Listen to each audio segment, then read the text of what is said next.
and thank you so much for joining me today for a session on the 2-hour job search. And I just want to say thank you, and I'm really honored to be here today to talk to you all at the Prepare.ai conference. And while this is a technology conference, I'm going to be speaking about job searching strategies, and this is really applicable to anyone. So I hope you will sit tight and have some takeaways and some ahas about what to do and how to be successful when it comes to looking for your next career move. So thank you again, and let's dive in. So now that it's October, and I mentioned in the description of this course that the job search is really scary for many of us. And so my goal is to demystify that for you today. And I thought, since we are in the month of October, we could start with something that scares me very often. And it certainly did for this weatherman in West Virginia. So here is just a short 1-minute clip to get us started.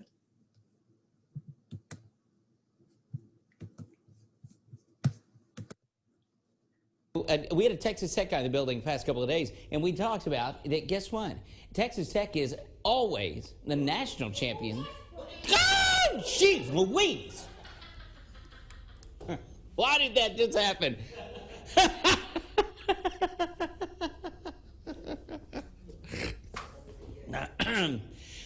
I think I nearly lost my lunch. Oh, man, sakes alive. We got to get out there and kill those things. Jeez.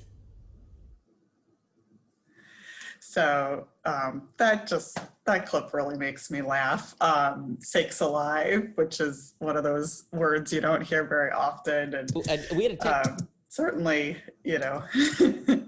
I think we've all been in situations where something has, frightened us or scared us. So anyway, just wanted to kick us off with something a little humorous. A little bit about me. My name is Allison Dietz, and about 2 years ago, I decided to make a pretty bold career change, and I left corporate America after spending over 15 years in talent acquisition in multiple roles, and moved to higher ed. So I'm proud to be at Olin Business School here at Washington University in St. Louis, and I work in employer relations, or the corporate relations team, and I leverage my past recruiting experience to help students and employers. I joke around, which you may have seen in my LinkedIn, that I am a recovering recruiter, because once you are a recruiter, you're always a recruiter. It's in your soul, I believe. So I'm really excited to be here today to share with you some of my past experiences and insight when it comes to looking for the job search. And here's the thing. One of my big ahas moving to higher ed and, recognizing and hiring students for interns, as well as, hiring for full-time, is that often you are directed to pursue a certain career. So, for example, you study finance, well, you should be an accountant, or you're getting an MBA, so you should be a consultant. I really hate that. I wish that could all be erased, and students especially, that should be forgotten, because you can do anything. Probably most of you know, over 60% of jobs at tech companies do not require techie skills. And it's also very common now, you've probably heard that emotional intelligence, EQ, that is what drives most decision making when it comes to hiring. And that is what can differentiate you. So what I'm going to do today is talk more on that and to share with you about a book which I found from several of our MBA career coaches, which we've actually integrated this into our curriculum with our students pursuing MBAs at WashU. And it's an excellent book. It's called The 2-Hour Job Search by Steve Dalton. If you are actively looking for a job, please go pick this up, whether it's, at the library or purchasing on Amazon. But Dalton has made this a really simple read. I guarantee I was able to read it in between nap time over a few days. And, it just really gives you a step-by-step easy framework. And that's what I'm hoping to do, is to share that with you today and to help demystify the job search and to give you the tools to be prepared and to be confident in going after your dream job and what you want to pursue.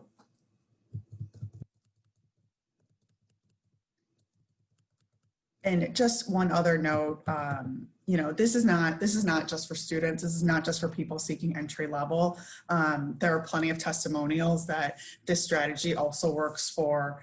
I read recently for a CFO that found a job. So even if you're not job hunting right now, this is going to give you some good tips on how to network. And if nothing else today, I hope that you will take away that networking is what leads to jobs. Networking is the way that you can develop a relationship with someone and really, get to know that person and really to find someone that will be an advocate for you. So as a former recruiter and hiring manager, the people that I found jobs for because I developed a relationship with them, those were always my best hires. So keep that in mind. Your goal should really be about networking and developing that emotional intelligence and how you interact with people. So let's get to the meat here of the presentation and the 2-hour job search. So for most of us, for everyone, at some point you will have to look for a job, unfortunately. I'll never forget, after graduating from college, my parents telling me that I was off the Burger Scholarship. That's my maiden name. And so, when it comes to the job search, a lot of people don't know where to start. Do I work on my resume? Do I start, making outreach to people in my network? Do I apply online? And so the rational thought is to just apply for a job. That's the most efficient. The job is open. I'm going to submit for an application. And what I love about Dalton, and he wrote this right after the financial crisis in 2008, he is at the Duke University School of Business, is that it's a black hole, right? How many times have you applied and you never hear anything until you get that rejection email? But so sorry, you're not a good fit, or we've selected other applicants. What the 2-hour job search does is it really focuses on those 3 middle parts: how to identify your target companies, how to reach out to people at those target companies, and how to turn those people into allies or advocates that can then refer you for an interview at your dream target company. So let's dive into a little bit further those 3 steps, and that's really what I'm going to cover today at a high level. Now, you might be asking yourself, 2 hours? 2 hours does not sound like a lot of time. How can I find a job in 2 hours? Well, here's the disclaimer. Here's where Dalton, I think, used some of his marketing background, is that the 2-hour job search refers to the groundwork for your process, not the totality of the job search. So really, you're going to focus the majority of your 2 hours on that first step, which is prioritizing the companies. And I'm going to talk about that in a few minutes. And then the second chunk of time is going to be dedicated to reaching out to those prospects or leads for people that could hopefully help you. And so, really what you're going to do in this is influence people. So this whole process, you're going to be developing one of the most in-demand skills, which is building a relationship. And it will help you reduce some of that anxiety. And it will also help you find the jobs, because believe it or not, most jobs are found through referrals. A recent study by the New York Fed found that for every one person that applied for a position, 12 people are hired by referrals. 85% of jobs are filled by referrals. And anyone that's worked in recruiting knows that referrals are the best source of hire because they tend to be loyal. You have found a friend at work, already there because they referred you. So you can't hide from those statistics. And that's why I always tell students, spend your time building your network. Yes, you want to apply for jobs, but you should know someone at the company before you apply to that job. So, and the other thing right now that is just unfortunate with the economy and COVID-19 and the pandemic, a lot of jobs are not going to be posted. This is something that most recruiters are very well aware of. So you need your network to find those jobs that are not posted. More than ever, really building your network is the way to go. So what is LAMP? And you might be saying, Allison, it's something that, produces light. So what I want to tell you though, is that Dalton, he is shining light on how to prioritize what companies to apply for. So it's just a cute little acronym, and you'll see there what each of the letters stand for. But this is so phenomenal because this is going to really help you reduce the stress of knowing who to apply to and how to do that. So it's an efficient way of gathering useful employer information, and it's going to give you data to help you choose which employers. And I'm going to show you exactly what I'm talking about next. But one thing I want to point out is that in the show notes of this session, I have added the template from the 2-Hour Job Search website. So that's available for anyone. It is free. And if you do really find this to be helpful information, or if you have further questions, don't hesitate to reach out to me. But I also encourage you to join the LinkedIn group. Dalton has his own group, which he is very active in. He seeks out feedback. He just came out with the 2nd edition in April. So I highly encourage you to join that and practice your networking skills.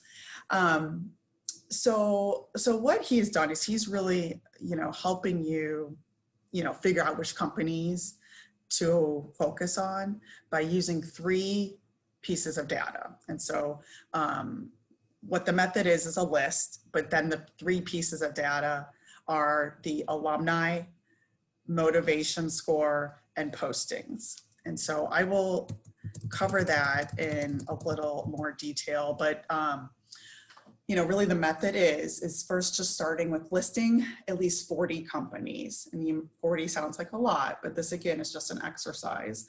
But think about, who are your dream employers? What are the products that you use that you enjoy? You can look at lists such as best places to work. Who are the most innovative companies? What startups are, hot right now? What are the companies here at the Prepare.ai conference that are exhibiting and are looking for talent? So, there's plenty of ways to find these companies, but Dalton really does suggest finding those 40 companies. And he has more research that talks about the reasons why in his book. So do that. Next is alumni, and you might be thinking, wait, Allison, I didn't go to college. I'm not familiar with, the alumni groups that from my school. And really an alumni is just another name for your advocate. I almost wish he would change that to advocate, because it's anyone that's going to be sympathetic to your cause. So that person can be a teacher, that person can be a peer, that person can be a past, supervisor. It's really, anyone. It's finding people in your network that care. And I'm going to talk more about the different categories of those contacts, but that's what you need to kind of think about and list them out next to those companies. And then the biggest factor is going to be the motivation. So you're going to rank those rank those companies, excuse me, and how hard are you willing to work for that company? You know, are you willing to kind of do whatever it takes because it is a dream company? For me, it was Walt Disney World.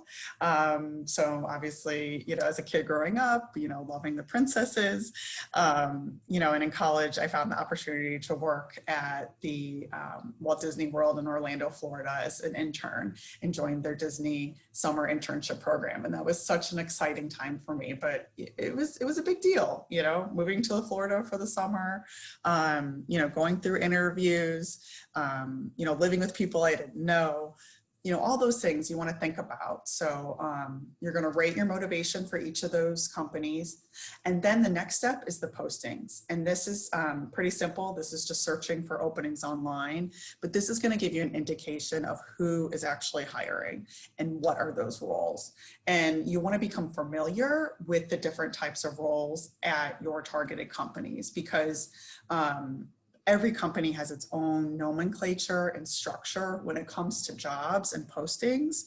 So, you know, you probably have recognized, you know, a product manager at Google is going to be very different than a product manager at Microsoft. They actually call them program managers. So, you know, definitely take some time and become familiar with the different companies' websites so you can learn their values, you know, and get to know them and see if they really are a dream company for you. So that is LAMP, List, Alumni, Motivation, and Postings. And here is the example that we use at WashU. We've adapted it a little bit in that those extra columns after the red, after the P are, you know, ways for you to kind of think about, you know, other factors that might be important to you. You know, you should include maybe the competitors of some of those dream companies. You know, if you're applying to Coca-Cola, maybe you should consider Frito-Lay and Pepsi. You know, it's definitely something to kind of think about. Of course, the location, if that's important to you. You know, of course, right now, most companies have gone to a virtual workforce. And then if you are a student that will need visa sponsorship, or you are seeking sponsorship, that obviously is going to be a big factor in your decision making. But again, this is the framework. This is the example, which can easily be used in any sort of spreadsheet tracker. And that's the one thing I do love about this book too, is that even though it's telling you, you know, even the title, using technology to get the right job faster, it's really low tech. He wants you to use what's available out there, but he's also made it very clear that you don't have to have a computer science degree. You don't have to, you know, create a robot to go out there and be a spider and collect all the different job postings. That does not work. And there's an article recently that was posted in Forbes where someone did do that, and they showed that there was no difference in you know, applying with specific positions with a specific resume and cover letter versus just generic resume, generic cover letter. Thousands of applications, and there was no difference in the outcome. But this way, this is a proven method that this will get you the interviews, informational interviews that will lead to referrals, that will lead to actual company interviews for positions.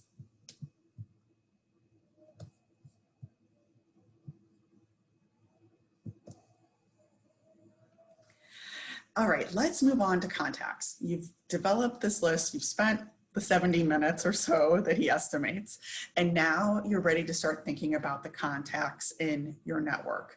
And he classifies contacts into be 3 different categories. Now, I personally never really thought about my contacts as you know, labeling them or considering them to be different. But this is what I think makes a 2-hour job search different, and what can really help you, because what you want to do is you want to find those boosters. Those are the people that are going to be the most valuable to you and who are going to help you the most. So, you know, because it is a reality check, right? Some individuals in your network may not be interested in helping you. So please keep that in mind. And, you know, if you're asking yourself, well, how do I know if someone's a booster? I'm going to tell you in just a minute. But typically it's someone who's happy in their job. You know, they are an active, you know, person and they're on social media. You know, they're someone that, you know, you can ask for a favor is how he likes to define it. So the email or phone call that you make to this person is going to have the maximum results. And so you really want to consider that. Now, when it comes to obligates, which is, you know, his term, which I think is pretty funny. It's hard. You sometimes, you know, those are the people that may respond to you, but they're going to give you a false sense of joy. So when it comes down to it, they may not actually make that referral or, you know, really go that extra mile for you. And then there's curmudgeons, which, you know, is just kind of a silly term, but they're not going to help you. And really it's, you know, the old saying, no news is good news. And that's what it is if somebody doesn't respond to you after the appropriate number of outreaches, which I'm going to talk about next, you know, you don't want to spend any time on it. So it's fruitless. So he's giving you a nice system to work with and identifying 3 types of contacts and how much outreach you should do with those contacts. And one other important note is in the book, there are templates that you can use for that outreach. So that is a nice thing to have. You don't have to do all the homework or the writing on your own.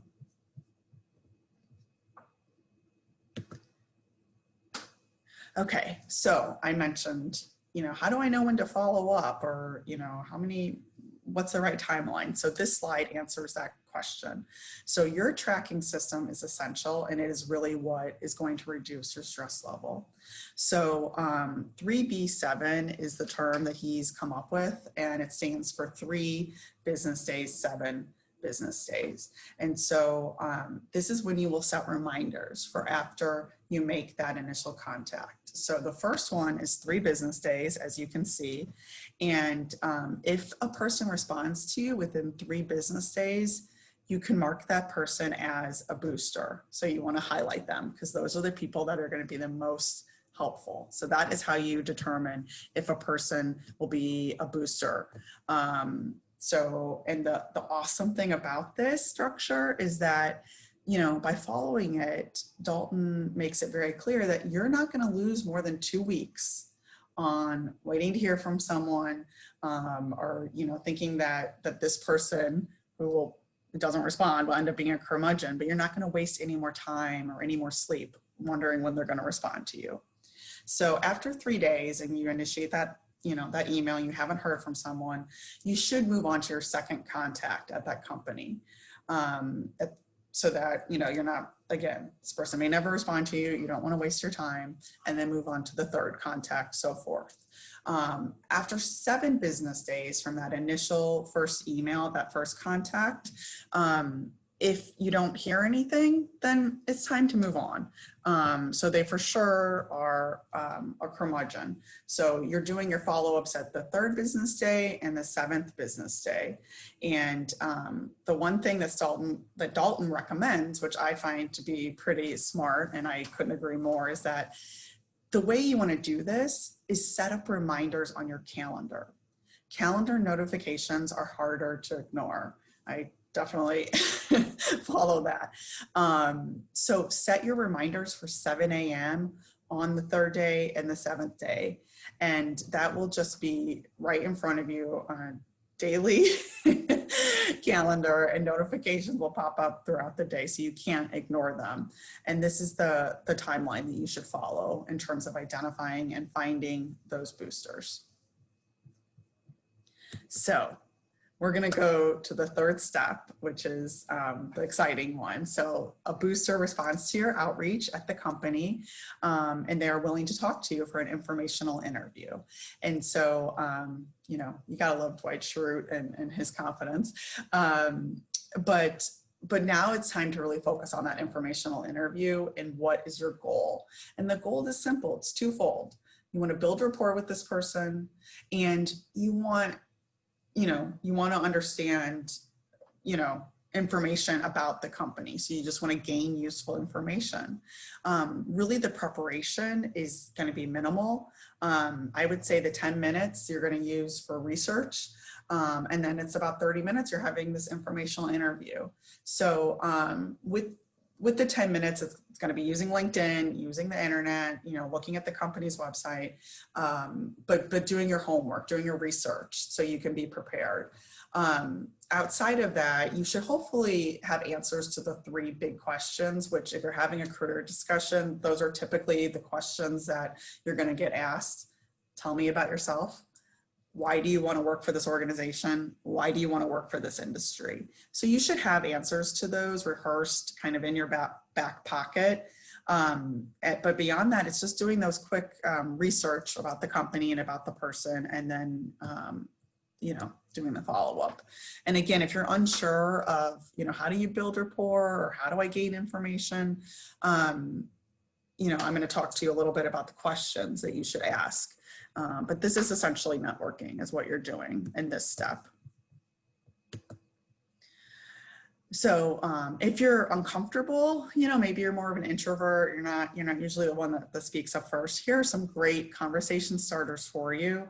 One acronym that I always tell people is FORD. And so if you're ever at a party, I know we don't have as many parties these days, or if you're in a virtual chat room and you're not sure what to talk about, use the acronym FORD. F stands for family, O is occupation, R is recreation, and D is dreams. And those are 4 topics that you can almost, ask anyone about and just to kind of get the conversation started and to build rapport and to find something that you have in common. And that's really important when it comes to building relationships and building trust.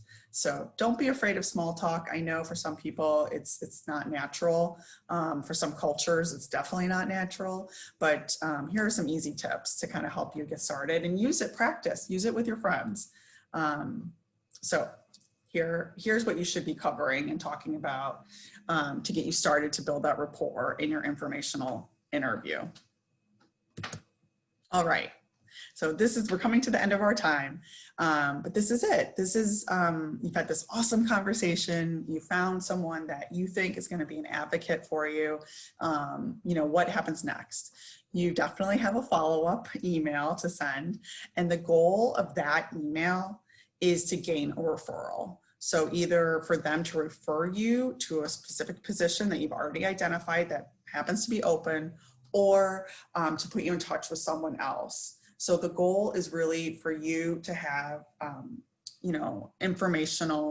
further informational interviews, or for you to be considered for a position through this ally, this advocate for you. So Dalton recommends setting a monthly reminder to check in with this person, depending on how the conversation went, right? Not every informational interview is going to be a grand slam and you're like, either I don't really like this company necessarily based upon what the person told me, or, you just didn't really have that connection, and that's okay.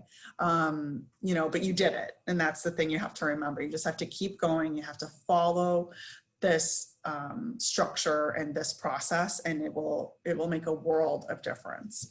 Now, the one thing I am going to point out is that, Dalton does give templates in the book, which I think are very helpful, especially if you're not sure where to start or this is more uncomfortable for you. But his emails are pretty generic and they're short and to the point, which is good.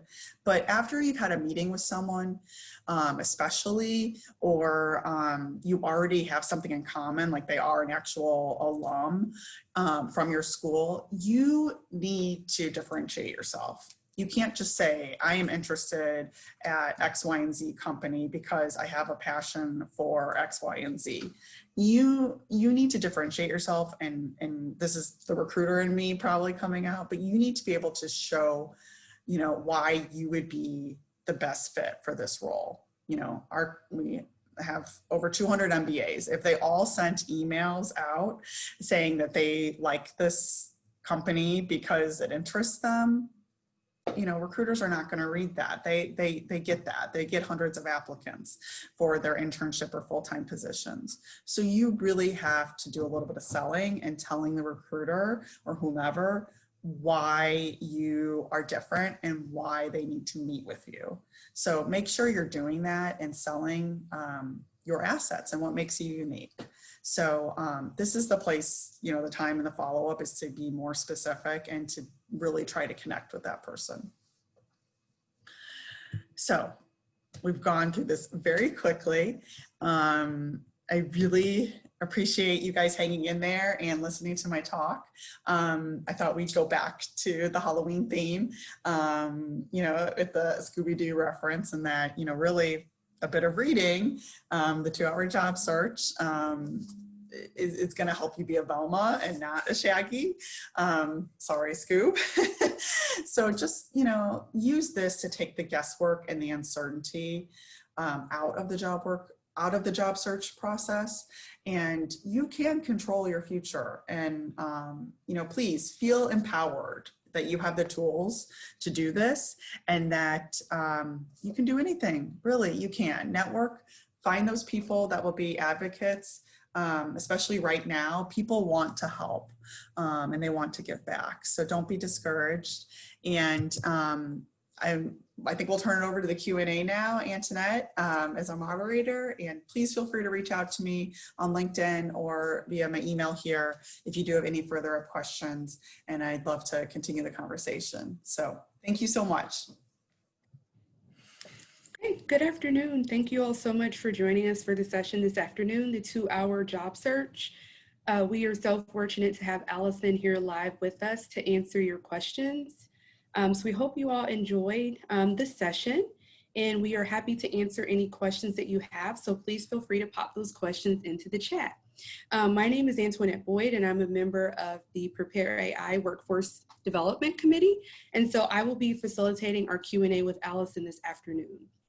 Just so you all know, Allison is the Associate Director of Employer Relations at Washington University. So she has a wealth of knowledge and experience, which I'm sure you all have seen from the session.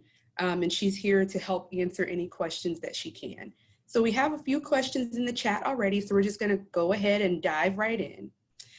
So the first question, Allison, is how do I navigate and find tech jobs in non-tech spaces to diversify my job search? Yeah, thanks, Antoinette. That's a great question. So thank you so much.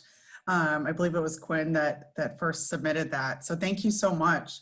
I would say, first and foremost, recognizing that I think it's only 26% is the exact percentage of jobs that are non-tech at tech companies. And that's based upon some data related to jobs that are posted.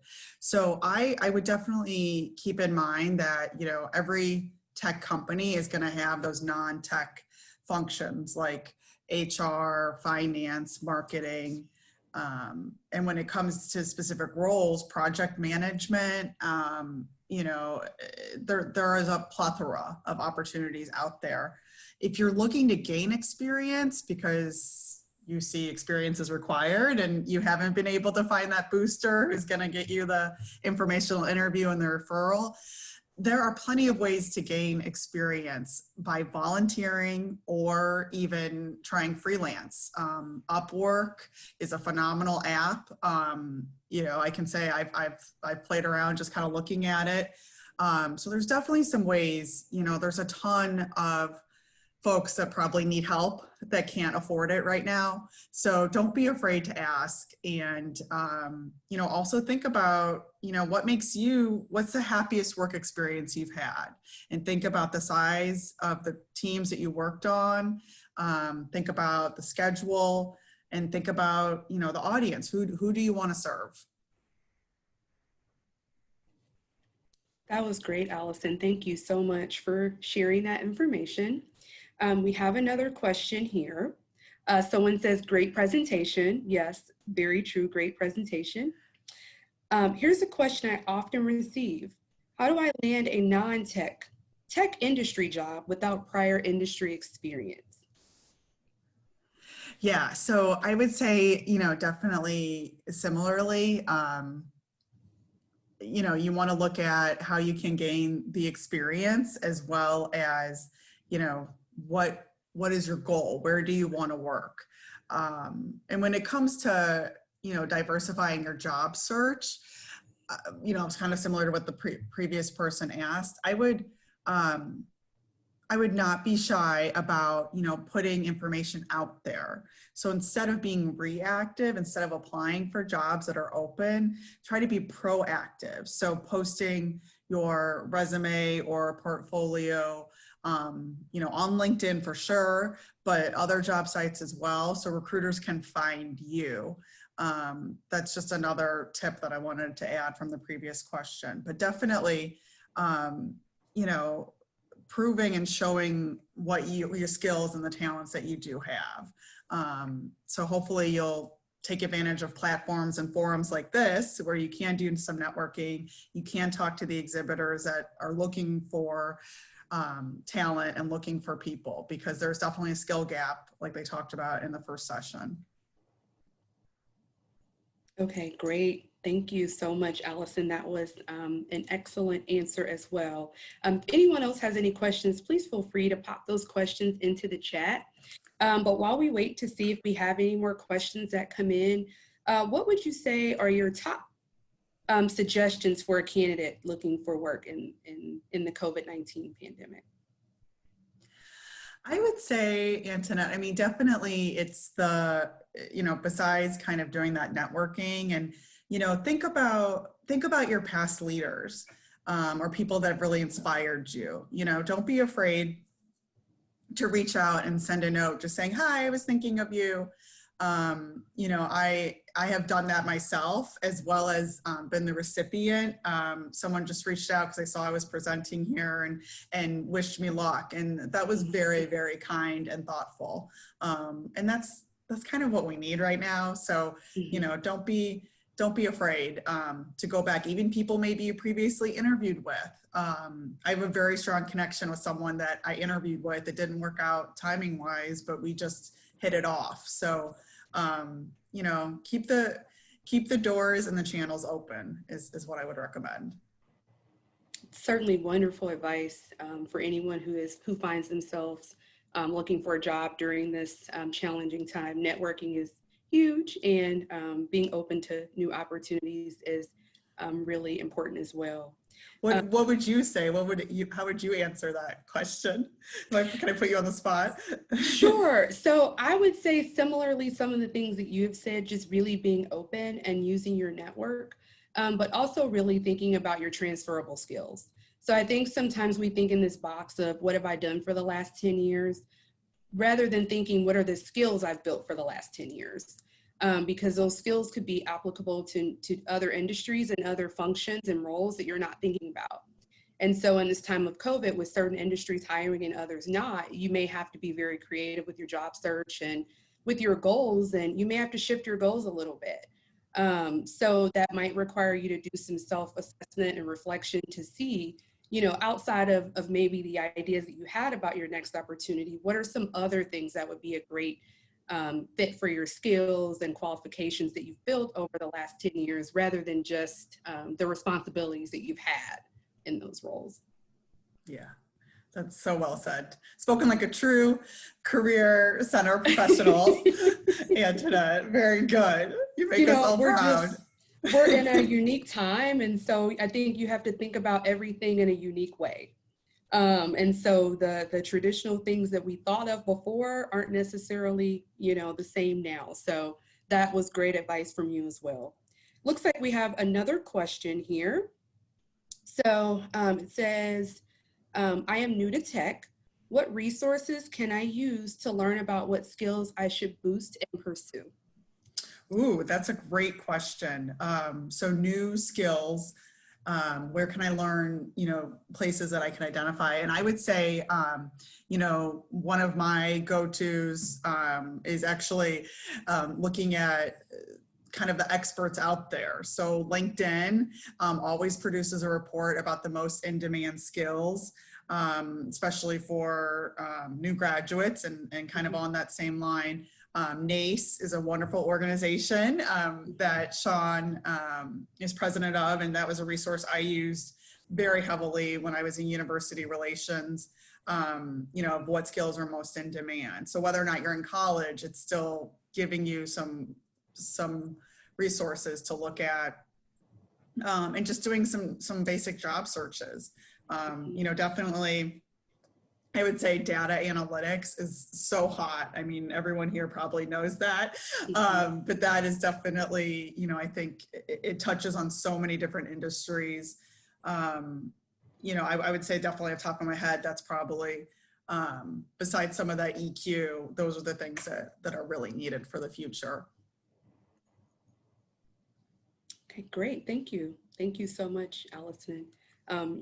You're exactly right about the business data analytics. It is, applicable to almost every industry as, people are using data more and more and determining ways to find it and using it to really make business decisions.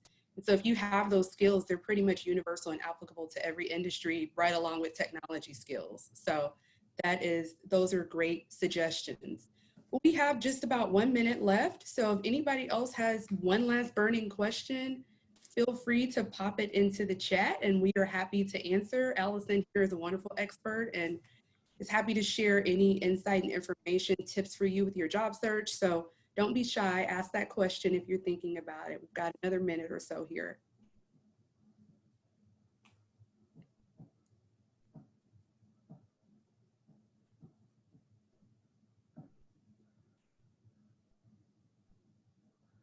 Okay, well, looks like we don't have any other questions. So we want to thank you all so much for joining us for the session today.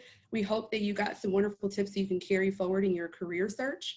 And we hope you have a wonderful afternoon. Thank you so much. Thank you. Take care.